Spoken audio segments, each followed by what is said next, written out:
trials in there.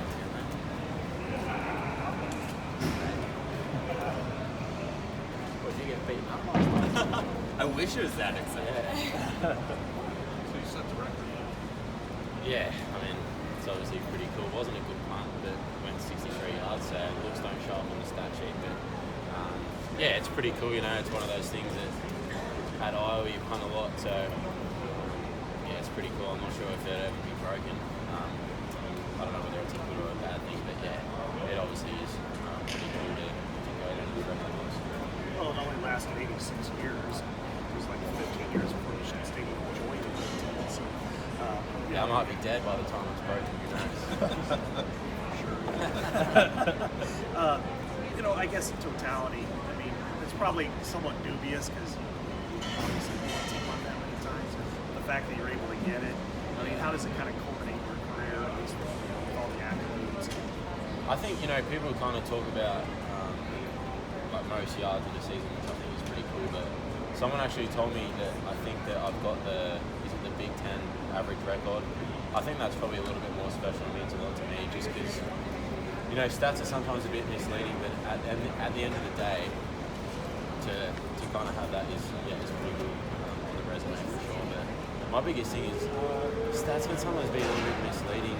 Like today you guys saw that first punt that went 62, 63 yards, but it wasn't a good ball.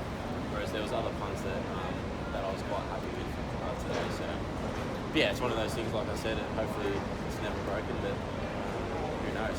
Greece might break it next year, especially at this rate because we won a lot. You didn't see your first one? No, it's terrible.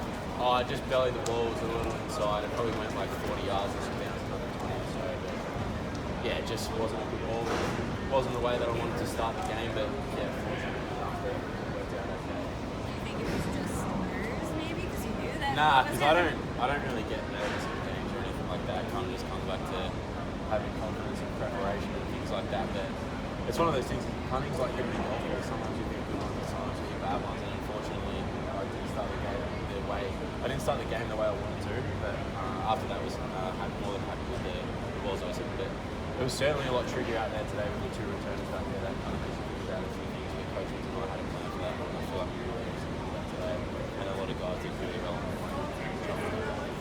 Were you expecting the two returners?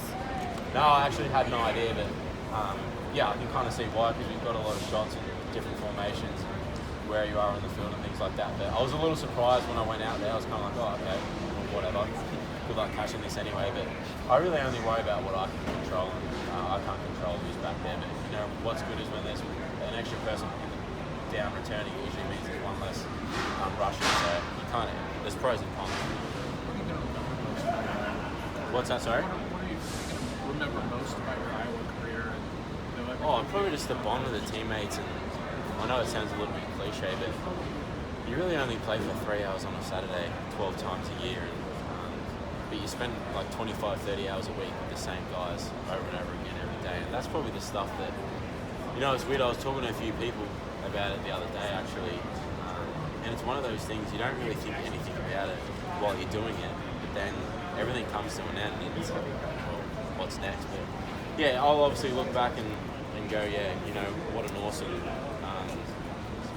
I guess, achievement really outside football. You know, like I've probably said to you guys before, I think the one thing that I'm most proud of is that I finished something that I really wanted to start. I know my parents and family will be really proud too. So yeah, there's a lot to look back on, but I'm really just glad that I ran the full race all 4 years. What's the next step? Are you staying down here? Are you going to train down here? Nah, so I go back to Iowa for a few days and then heading out to San Diego for a few days and then, for a few weeks, go to the Senior Bowl, come back to Iowa for a week, go back out to Orange County for 3 weeks and then I think Combine and then a couple more months in Iowa and then hopefully something eventuates. Coach Ferentz just applauded your work ethic and attention to detail. If you had to say maybe one or two things, the reason why Tory Taylor was such a great punter at Iowa, what would it be? Yeah, I think probably just my authentic approach towards punting. You know, I feel like I've probably said it in the past. Some guys kind of just do things because they're good at it, whereas I love punting. And I guess, like Coach said, I really never wanted to let my teammates down. So it's really the little stuff and the little finer details that really help you progress as a player. And I'm really grateful that I've had a lot of guys along the way. And I've mentioned them in the past. And if you go on forever and ever, but Coach Woods, you know, I really owe him a lot of credit. He's one guy that's really helped me progress as a player and more so as a person as well. So same with Coach Ferns, you know, Brock Sherman as well, and then guys like Jason Baker and my coaches back home, my family. You know, like I said, I could stand here all day and reel off names. Coach Wood said that you know the new guy, the new punter coming in a little bit. Yes. You feel like you're leaving it in good hands with Reese? Yeah, absolutely. Yeah, Reese will be fine. But like I said the other day after practice to you guys, the biggest thing for Reese is he's just got to be himself. He doesn't need to worry about, you know, because people are going to play the comparison game. And I know it's a little awkward for me to say that, but that's just how it is and that's how people are. And that's fine, it's human nature. But at the end of the day, the biggest thing for Reese is just being Reese Dakin and not trying to compare himself to anyone else. Because I've played that game in the past before, you know, you see these guys playing on Sundays, you're like, oh, I want to be like him, but at the end of the day, you're not. And all I'm worried about was just what can Tory Taylor do this week. And the biggest thing for Reese is what can Reese Dakin do today. Specifically with this game, what are kind of the emotions like when, you know? Yeah, you know, it's obviously a little sad, and it's one thing that probably it'll take a few days before it really hits.